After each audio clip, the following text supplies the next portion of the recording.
வணக்கம். இன்றைய முக்கிய செய்திகள். புதுச்சேரி காமராஜர் நகர் தொகுதிக்குட்பட்ட 2023-24 கல்வியாண்டில் 10 மற்றும் 12ஆம் வகுப்பில் தேர்ச்சி பெற்ற மாணவ மாணவியருக்கு பரிசளிப்பு மற்றும் பாராட்டு விழா புதுவை வேல் சொக்கநாதன் திருமண நிலையத்தில் இன்று நடைபெற்றது. தொகுதி சட்டமன்ற உறுப்பினர் ஜான்குமார் மற்றும் நெல்லித்தோப்பு தொகுதி சட்டமன்ற உறுப்பினர் ரிச்சர்ட் ஜான்குமார் ஆகியோர் தலைமையில் நடைபெற்ற பரிசளிப்பு விழாவில் தொழிலதிபர் ஜோஸ் சார்லஸ் மார்டின் சிறப்பு விருந்தினராக கலந்து கொண்டு மாணவ மாணவிகளுக்கு பரிசுகள் வழங்கி பாராட்டினார்.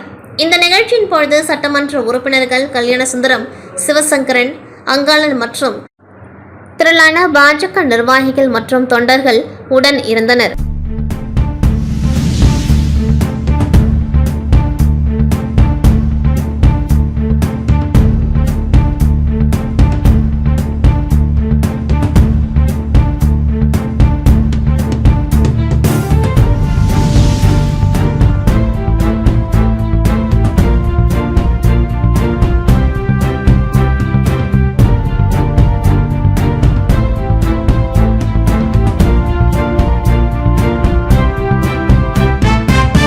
புதுச்சேரி மாநில ஆலய அர்ச்சகர்கள் பாதுகாப்பு கழகத்தின் சார்பில் இந்து சமய சனாதன வேத ஆகம திருமுறை திவ்ய பிரபந்த வளர்ச்சி பெருவிழா திருக்காஞ்சி ஸ்ரீ கங்கை வராக நதீஸ்வரர் ஆலய வளாகத்தில் நடைபெற்றது.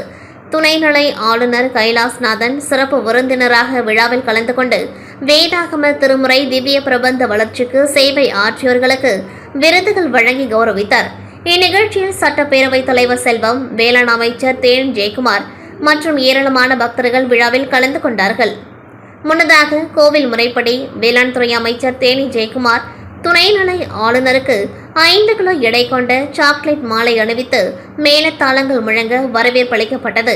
கங்கை வராக நதீஸ்வரர் ஆலயத்தில் துணைநிலை ஆளுநர் வழிபாடு செய்தார். இந்நிகழ்ச்சியில் பேரவைத் தலைவர் செல்வம் பேசுகையில், நமது இந்து மதத்தை, இனத்தை, கலாச்சாரத்தை அழியாமல் காப்பாற்றி வரும் இவர்களுக்கு விருது தருவது மகிழ்ச்சி என்றார்.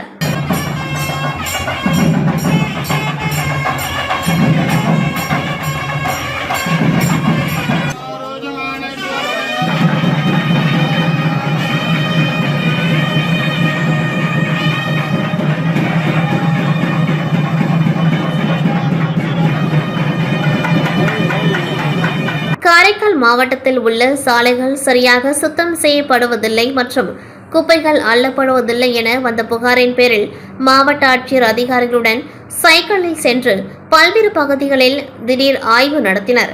குறிப்பாக காமராஜர் சாலை, திருநகர், பெரியபேட், கல்லறைப்பேட் உள்ளிட்ட பகுதிகளில் சாலைகளில் நடந்து சென்று பொதுமக்களிடம் இப்பகுதிகளில் தினசரி குப்பைகள் சுத்தம் செய்யப்படுகிறதா என கேட்டறிந்தார்.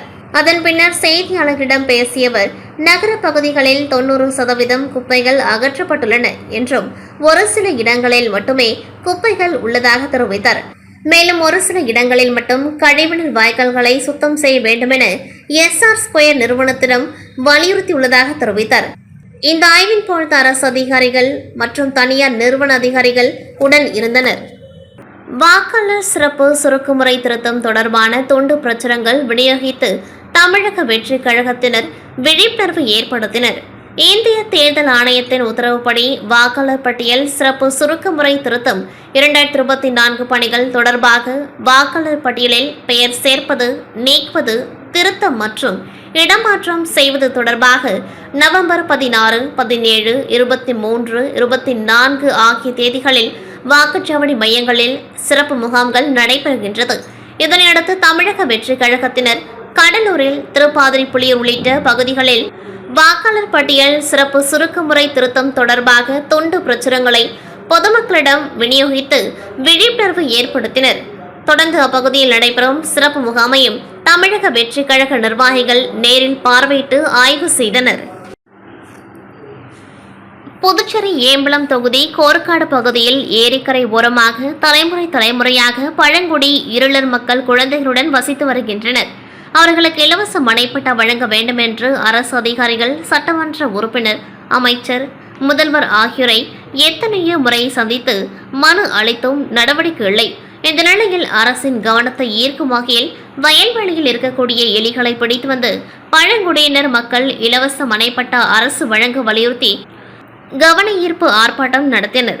இதனையடுத்து துணைநிலை ஆளுநர் கைலாஸ்நாதன் உடனடியாக சம்பவ இடத்தை பார்வையிட்டு நடவடிக்கை எடுக்க சம்பந்தப்பட்ட அதிகாரிகளுக்கு உத்தரவிட்டார்.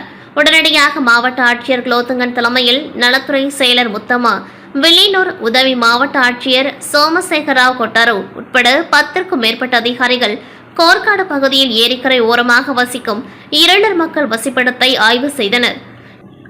எந்த ஒரு அடிப்படை வசதியுமின்றி மிக தாழ்வான குடிசையில் மக்கள் வசிப்பதை பார்வையிட்ட அதிகாரிகள் விரைவில் உரிய நடவடிக்கை எடுப்பதாக கூறினார்கள். அங்குள்ள சிறுமிகளின் படிப்பு குறித்து கேட்ட நலத்துறை செயலர் முத்தம்மா ரேஷன் அரிசியை எடுத்து வர சொல்லி அதன் தரத்தை சோதித்தார். 70 ஆண்டுகளாய் அடிப்படை வசதிகளின்றி வசிக்கும் தங்களை அதிகாரிகள் குழு நேரில் பார்வையிட்டு அடிப்படை வசதிகளை செய்து தர உறுதியளித்ததற்கு பழங்குடியின மக்கள் கைகூப்பி நன்றி தெரிவித்தனர். புதுச்சேரி முல்லை நகரில் உள்ள அரசு ஊழியர் சம்மேளன அலுவலகத்தில் செய்தியாளர்களை சந்தித்த அரசு ஊழியர் சம்மேளன சங்கங்களின் பொதுச் செயலாளர் ராதாகிருஷ்ணன் மற்றும் பிஆர்டிசி ஊழியர் சங்கத்தின் வேலையன், பிஆர்டிசி தினக்கூலி மற்றும் ஒப்பந்த ஊழியர் சங்கத்தின் தமிழ்ச்செல்வன், செய்தி தொடர்பாளர் கலைமாமணி, டாக்டர் நமச்சிவாயம் ஆகியோர் கூட்டாக கூறும்பொழுது, பிஆர்டிசி ஊழியர் சங்கம் மற்றும் பிஆர்டிசி தினக்கூலி மற்றும் ஒப்பந்த ஊழியர்கள் சங்கம் இணைந்து 14 ஆண்டுகள் பணி முடித்துள்ள மகளிர் நடத்துனர்கள் மற்றும் 10 ஆண்டுகள் பணிபுரிந்து வரும் தினக்கூலி மற்றும் ஒப்பந்த நடத்துனர் ஓட்டுநர்களை பணி நிரந்தரம் செய்ய வேண்டும். 7வது ஊதிய குழு பரிந்துரைகளை அமல்படுத்த வேண்டும். ஏஎம்சிபி பலன்களை வழங்க வேண்டும். பிஆர்டிசிக்கு முழு நேர மேலாண் இயக்குனர், பொது மேலாளர் நியமிக்க வேண்டும். ஊழல் அதிகாரிகள் மீது நடவடிக்கை உள்ளிட்ட பல்வேறு கோரிக்கைகளை வலியுறுத்தி தொடர்ச்சியாக 4 கட்ட போராட்டங்களை நடத்தினோம். ஊழியர்களின் கோரிக்கை நிறைவேற்றப்படவில்லை. எனவே நாளை பிஆர்டிசி தலைமை அலுவலகம் முன்பு பிஆர்டிசி ஊழியர்கள் தொடர் உண்ணாவிரத போராட்டத்தை நடத்துவது என்று முடிவு செய்துள்ளோம் என்று தெரிவித்தனர். எனவே முதல்வர், போக்குவரத்து செயலர் இந்த பிரச்சனையை தலையிட்டு தங்களது கோரிக்கைகளை நிறைவேற்றி போராட்டத்தை தவிர்க்குமாறும் அவர்கள் கேட்டுக்கொண்டார்கள். புதுச்சேரி மாநில சட்டப்பேரவைத் தலைவர் செல்வம் மணி விழாவை முன்னிட்டு மாநிலம் முழுவதும் அவரது ஆதரவாளர்கள் பல்வேறு நலத்திட்ட உதவிகள், மருத்துவ முகாம், அன்னதானம் ஆகியவைகளை வழங்கி கொண்டாடி வருகின்றனர். இதன் ஒரு பகுதியாக புதுச்சேரி மாநில பாஜகவின் விளையாட்டு மற்றும் திறன் மேம்பாட்டுத்துறை பிரிவு மாநில தலைவர் லட்சுமி நாராயணன் தலைமையில் ரெட்டியார்பாளையம் கம்பன் நகரில் உள்ள மன வளர்ச்சி குன்றியோர் இல்லத்தில் இலவச மதிய உணவு வழங்கும் நிகழ்வு நடைபெற்றது. இதில் சிறப்பு அழைப்பாளராக கலந்து கொண்ட சட்டப்பேரவைத் தலைவர் செல்வம் கருணை இல்லத்தில் உள்ள மன வளர்ச்சி குன்றிய குழந்தைகள் சுமார் 100க்கும் மேற்பட்டவர்களுக்கு அறுசுவை விருந்து மற்றும் அன்னதானமும் வழங்கினர். இந்த நிகழ்வில் விளையாட்டு மற்றும் திறன் மேம்பாட்டுத்துறை பிரிவு மாநில துணைத் தலைவர் விசா ஏழுமலை, மாநில துணைத் தலைவர் விஷ்ணு மற்றும் உழவர்கரை பாஜக நிர்வாகி கோமதி உள்ளிட்ட ஏராளமான கட்சி நிர்வாகிகள், பொதுமக்கள் என அனைவரும் திரளாக கலந்து கொண்டார்கள்.